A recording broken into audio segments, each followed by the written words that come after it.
Well, hello everyone. Hope you're all having a great day. Off to a good start of your week. Hoping you all had a great Thanksgiving. I know here in the desert it was beautiful. It actually rained for the first time in a long time on Thanksgiving Day out here. Hey, Jalen. Usually Thanksgiving, the temperature jumps up to about 80 or 90 degrees. And hey, Lee.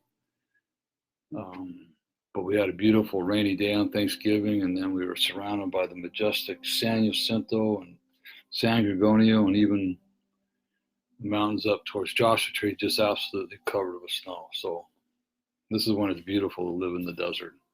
Nice cool weather, beautiful mountains surrounding us. So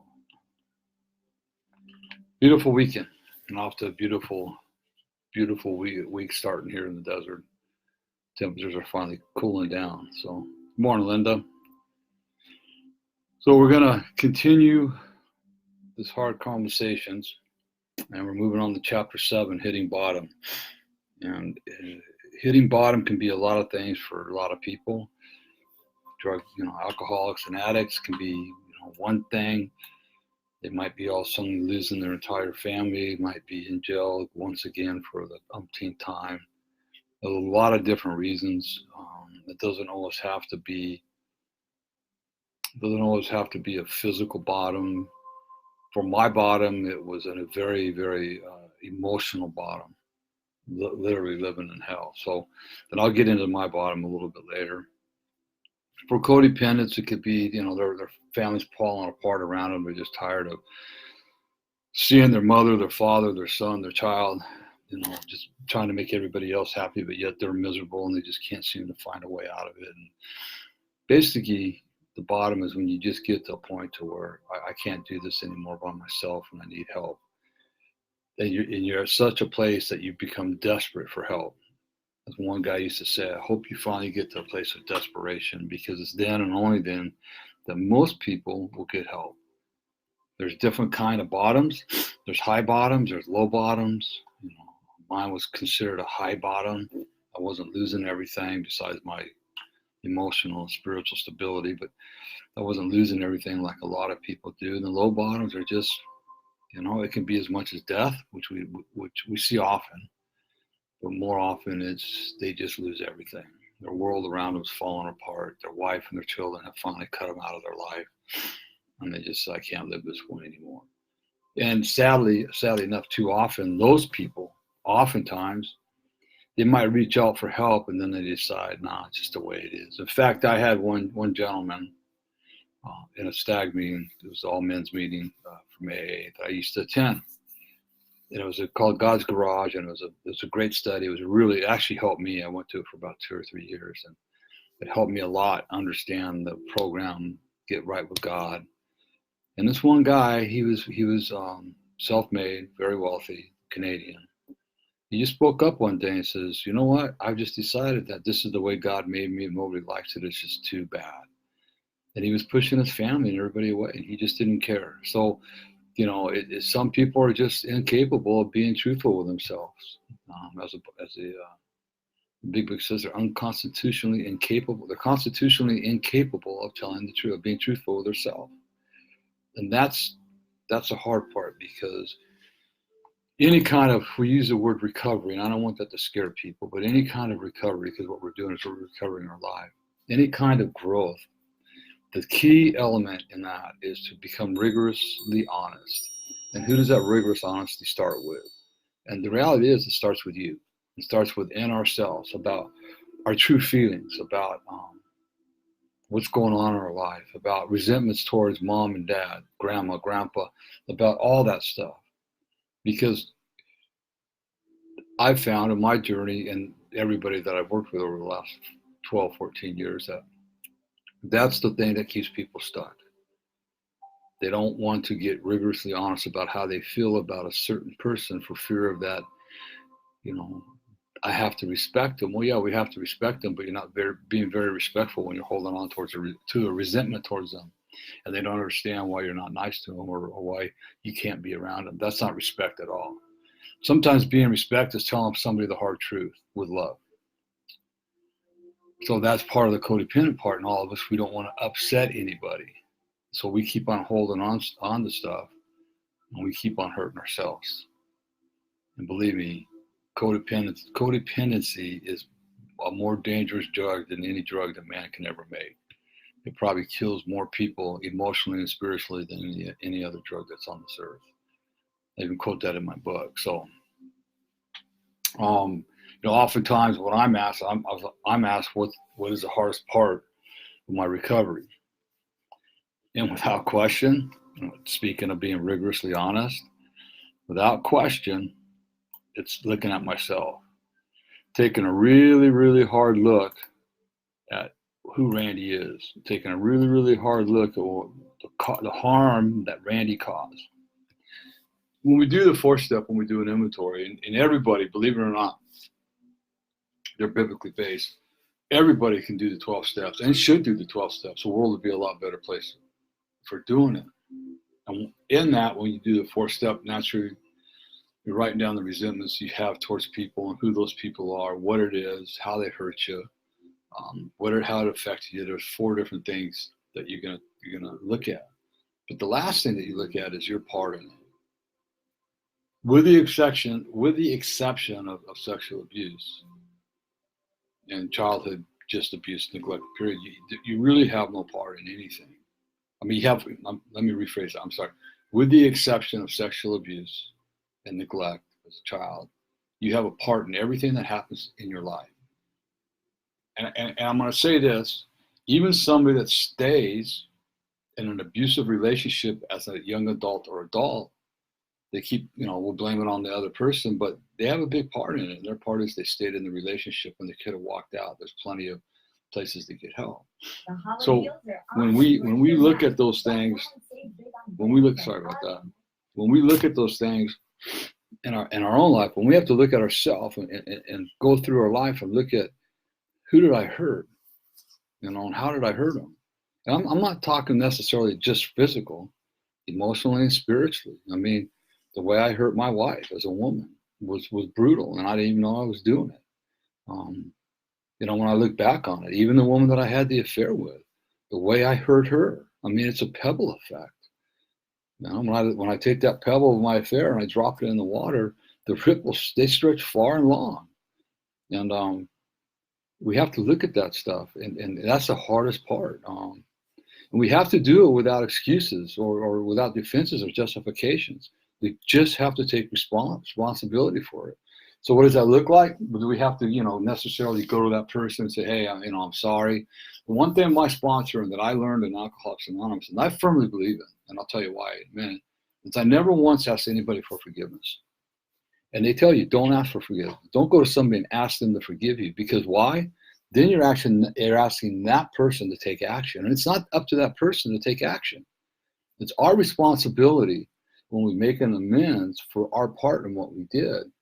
It's our responsibility to not say I'm sorry, because how many times have we said I'm sorry? To say, what I've done to you in the past was wrong. I hurt you in ways that I didn't intend to. And I just want to make my amends for that. And what I promise to do from this day forward, you'll notice that I'm going to change. I'm going to become the man that, for instance, with my wife, I'm going to become the husband that you deserve, and that I set out to be. I'm going to become the father to our children that they deserve. And it's the action part. It's, I made a mistake. I apologize. I'm sorry for that. And what I'm going to do is I'm going to change. You're going to see me change on a daily basis. Because see, what if that person says, I'm not going to forgive you? The next thing you know, you're swimming in a pool full of shame. And I've seen it far too often, right? A lot of times you might go to make an amends to somebody and they're going to look at you, what are you talking about? I never did that to you, right? So that's where it takes a really good mentor that's seasoned, and I'll say seasoned, that you can talk to about, do I need to go to this person and make an amends? Well, let's talk about it. Except to do so would injure them and others. So is it going to injure them? Is it going to, and you being others, is it going to hurt you? What if that person rejects your amends? So there's a lot to look at. People want to jump into stuff without really even taking a really hard look at it and understanding it.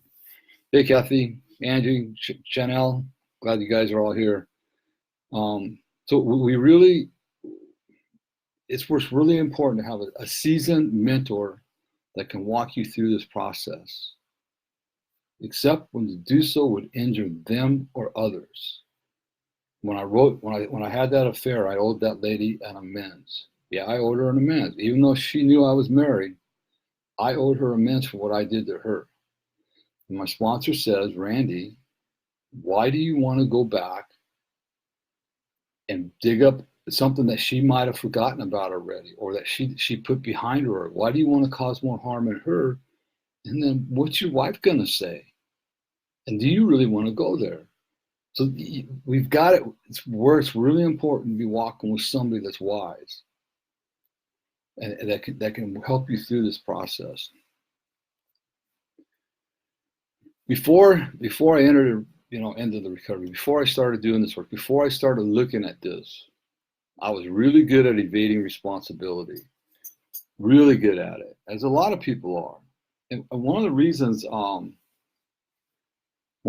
was that way is because as a kid I could never do anything right. I was told I would never do anything right. So anytime that I would make a mistake, I was proving my abusers right.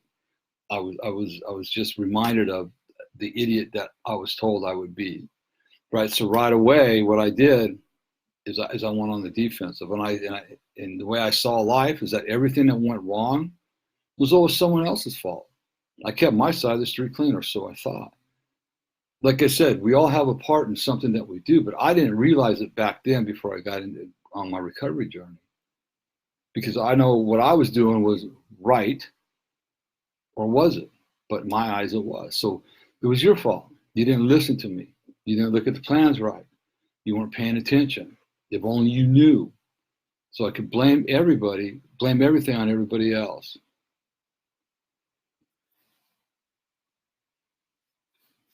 So if there were no one else to blame, right, then who would I blame my behavior on, other than because I couldn't blame it on the fact that I was abused. So that was another thing that I would use as well. I blame it on you, because if you'd walked in my shoes, if what happened to me happened to you, you'd be acting this way too, right? So I got to have somebody to blame it on, and if I can't blame it on others, then it takes my ability away to blame it on my stepfather and my mother growing up. I always found a way, and I know a lot of people are like this. I always found a way to blame anyone for anything. Didn't matter what it was. It really didn't matter what it was. It was always somebody's fault. And there's a lot of people, and some might be listening to this right now, that they still think this way. The best thing to do is just own up to our responsibility and mistakes. It's all right. It's all right. Some people go, Randy, that only weak people will do that. No, only courageous people will do that. The only person that consistently escaped my censure was myself. Because I would harass and shout, bully, and manipulate anyone into buying my sob story, which made me out to be the victim of every situation. Because everything was a result of me being abused as a child. Now look, I know I'm talking about abuse, and remember, abuse is emotional, physical, spiritual, or sexual. Any of those. Emotional is actually probably one of the most damaging types of abuse there is, and spiritual abuse. A lot of people I've talked to said I'd rather been hit than put down verbally, because the emotional verbal abuse stays with you forever. Okay. So it was real easy for me to just pull that victim card in a lot of different situations, because that's all I knew how to do. The problem with that, though, is that I was destroying my credibility with myself in order to look good to other people. In order to look good to other people, I was destroying my own credibility. unbeknownst to me. Um, there's other people doing it, so why shouldn't I do it? Well, again, I can't worry about what other people are doing. It's like I was an icon in the valley when it comes to my masonry construction, my company, and I use that. Don't you know who I am? Look at, I got this big business, and I've worked hard, and I've done this, and I've done that. So, don't be talking to me about, credibility. I got plenty of credibility in this valley. But the reality is, did I? Or were people just, as in business, people will tell you whatever they want you to hear, whatever you want to hear, so that they can keep your business. So that, that's another thing. I was trading my own self-respect for the respect of others. That is a very bad trade. Trade my own respect for the respect of others. A lot of times I was doing what I was doing so that people that were less than integral would approve of me. And destroying another person's respect, whose respect was I and really destroying. Wasn't theirs to a certain degree maybe, but more importantly, I was destroying the respect that people did have for me. And I was losing it really fast, especially towards the end. And then when I had that affair, boy, did I lose it. I lost a lot of respect with a lot of people because I had that affair. So a lot of people have always looked up to Kathy and I. So, we do things out of fear. We do things because it's basically all we know how to do. So God gave me this innate ability, and I believe it's from God, the innate ability to survive as a young child. And so you learn what you got to learn to survive. I've said this before, that I had a therapist sit knee to knee with me, and she looked right in my eyes. She goes, "Randy, I want to tell you that you have done absolutely everything perfect in your life, absolutely perfect in your life to this point." I looked at her and kind of bedazzled. She goes, "Randy, you're sitting here today talking with me. You're sitting here working on yourself. You're sitting here getting help. You're helping other people. Just imagine if you'd done one thing different in one of those situations, you could either be in jail for life or dead." That made a lot of sense. And so we also, when we're looking at this, it's really, we're looking at how we've harmed other people, right? Not only have people harm me, but then I'm turning around to use that excuse to harm other people. Hurt people, hurt people. I was a living example of that, right? So I did what I had to do to survive. Was it right, wrong, or indifferent? People put those terms on or labels on people just because it makes it easier to judge them. How about it just was? How about it was part of God's plan for my life? How about it was none of my business why it happened? All right. What recovery did is it helped me to understand that one person whose good opinion I cannot live without is I cannot live without my own good opinion. I cannot live without me. Who is Randy really? But it was pretty hard to give myself a good opinion unless I was living up to my own internal standards. So I had these internal standards that I really believed in. I had these morals and ethics that I really believed in, but yet I couldn't hold up to them myself. But yet I judged everybody out there as though they should. But here I am, not even able to do it, hold up to my own standards and judgment. Didn't matter how many people I could fool around me. I fooled a lot of people, so I thought. But there's one person that I can never, ever fool. Never. And that was myself. Deep down, I knew that there was nobody responsible for my choices except for my choices, except for me. My bad choices were a choice that I made. And I thought that playing a victim would keep me from facing the consequences of my poor decisions. And for a while they did. And now, mind you, as a young child or as a teenager, even as you're growing up, those choices were made in Basically, I didn't know I had any other choice. Like I said, I was just trying to survive. I was trying to live. I was trying to fit in. I didn't have anybody. I didn't have a mentor. I didn't have anybody to sit there and sit down with and talk to me about what was going on in my life and show me the right direction, to sit with me, walk with me, not tell me what I needed to do, not tell me that I'm going to burn in hell, not, not just throw scripture at me all day long and pray for me. Those things are needed. Don't get me wrong. But those people that were doing that to me, they were not walking the talk at all. They were far from walking it. They were the ones that were abusing me. I was afraid that if I ever owned up to the things I had done, I would never be able to live with myself.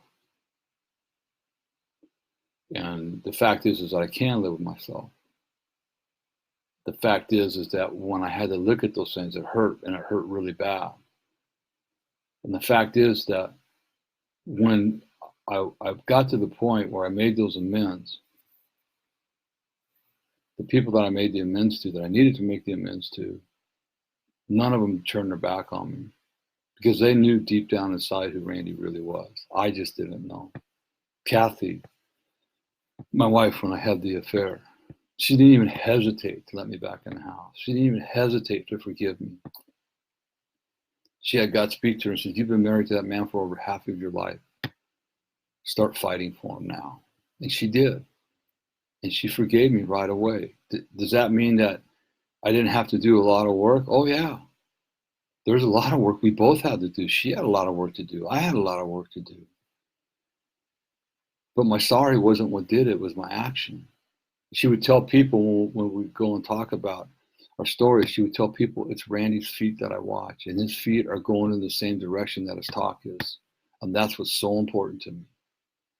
Do we trip up? Yeah, because we're human beings, right? We're going to make mistakes, but it's owning those mistakes. It's so easy, even if you're married or in a relationship, it's so easy to look at the other person and say, well, it's your fault. How come you didn't know? How come you didn't do? Come on. What's your side of the street? We have to look at our side of the street. I think that when we get to that point in a relationship, it doesn't matter what the relationship, it could be a spouse, a boyfriend, it could be, a friend, an employee. It doesn't really matter. That when we get to that point, go look in the mirror when you're asking that question. Go look and say, what didn't I do? What should I have done different? That's when it gets hard. When you got to look at yourself in that rigorously honest part in our dialogue. Yeah, we got in a little spiff. But what could I have done different? And oftentimes it could be simple as turning to your spouse, or I'll use the spouse, turn to your spouse and say, "Well, sweetheart, wait a minute. I'm your best friend. I'm not your enemy. We're in this together. Let's figure out how we can work this out. You need a little time, take a little time, but let's not start attacking each other. That's not what's going to help us." Complete opposite of what I used to do. If I got hurt, man, I would have just unleashed because I was hurt and I didn't know what else to do. I was afraid that if I owned up to the things I had done, I would not be able to live with myself. I was afraid that if I owned up to the things I've done, I'd be weak. I'd be perceived as, well, you're weak, Randy. You should have just left her, or you should have done this. I'll say this, and I hope someday that a lot of men are listening, because I'd say this to a gathering of 100,000 men. Only a weak man, hear me out, only a weak man hides his weaknesses. It takes a truly strong and courageous man to talk about his weaknesses. A truly strong and courageous man to talk about his weaknesses. Now I say that, and it's got to be done in the right setting. But you can't be talking one way with your wife and talking, it's okay to talk about your weaknesses, and then sit with your buddies and going only, oh, how come you're so weak? You let your wife run all over you. Come on. Practice the principles in all of your affairs.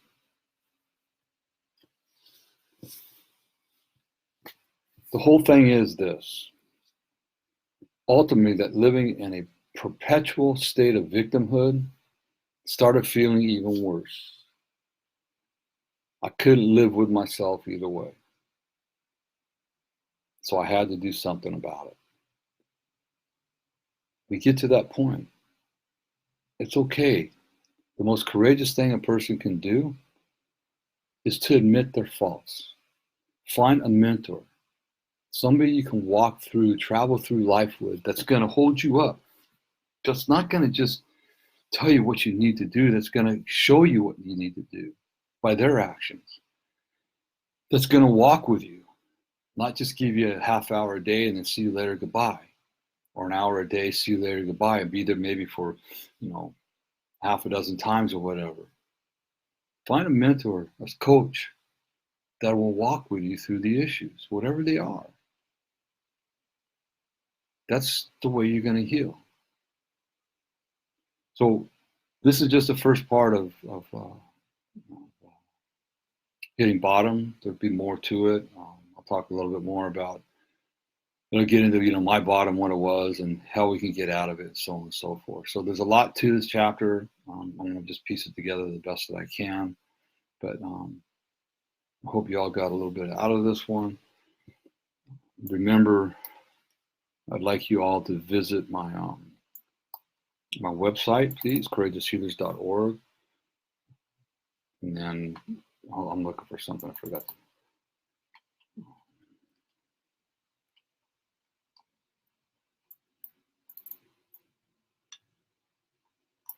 Visit courageoushealers.org. Check out, what we're doing. I've got some social media people that are going to help me advance some stuff. So I'm looking forward to it. Just stay tuned for that. I'm sorry. I'm distracted. I'm looking for something I forgot to put in here. We do have our workshops scheduled. That's what I'm pulling up right now, so I can give you those dates. The first one is going to be March 14th, and that will be personal communication. Darn it. That'll be on personal communication. Sorry, I got it now, I think. Yeah. That'll be on personal communication. The second one will be in June. I don't have it. The second one will be in June. That's going to be on forgiveness, and I have 2 more after that. And I still determine what those are going to be. So there'd be like a 4 to 6 hour workshops. They'll probably be held either here at my home, depending on the size. If we get too many people, then I'll find a facility to have it at. I'm hoping that it doesn't work at my home. I really am. I want to be able to take it elsewhere. So those will be coming up. Stay tuned. I have the flyer rough drafted for the communication workshop, and I will be putting that up online on my webpage. And I'll do it through social media as well. You can go right to a link to register for that. My life coaching, also we all have hurts, habits, and hangups, and people try to walk through them together. And I just talking to somebody else today, and this person was talking about something they wanted to do, and they were going to wait till they had it all together and thought together before they went and talked to somebody else. I said, no, that's not what God wants us to do. Sometimes we need the help of others to just figure out what direction we want to go in. And so Kathy and I work with marriages. We work with couples. A lot of our couples are doing really, really well. We've had a couple couples come into us that were right on the brink of divorce, and now their marriages turn around, and they're still working on it, but they're doing really well. I work with addictions. Of course, the abuse part, I work on that. That's my specialty. A lot of inner healing, which goes with the abuse, and then some spiritual work as well. So you can visit the website, changeyourlifestorynow.com, changeyourlifestorynow.com. What are you waiting for? Today is the perfect day to start your new life. You just fill out the contact information form there, and I will return the email usually within 4 hours or sooner. Just let me know what you want. So if you're looking for that, I can do 1 hour sessions, or I also have 3, 6, and 12 month packages as well on that. And we can tailor something for yourself as well. Remember my book, Healing the Wounded Child Within. It's on Amazon, paperback, Kindle, and audiobook. They're all available on Amazon. If you'd like to make a one-time donation or be a monthly contributor, visit our website and click on the Donate Now tab. Courageous Healers is a nonprofit organization, so all your contributions are tax deductible. None of the money that comes into Courageous Healers Foundation goes to me. It stays in the foundation to support the foundation only. Right now, we're looking for some full monthly contributors that can help us with some of the goals for our social media and a few other goals that we have, short-term goals that we got coming up. So if you're interested in that, you can shoot me an email at courageoushealers@gmail.com or info@courageoushealers.org. Either one of those emails, I'll get them. Or like I say, just go to the website, click on the donate button, and you can set up, do a one-time donation, or you can do a monthly contributorship, okay? So I look forward to seeing you next week. We'll continue on this subject, hitting bottom, same time, same channel. Remember, if nobody tells you they love you today, Randy does, but more importantly, God does.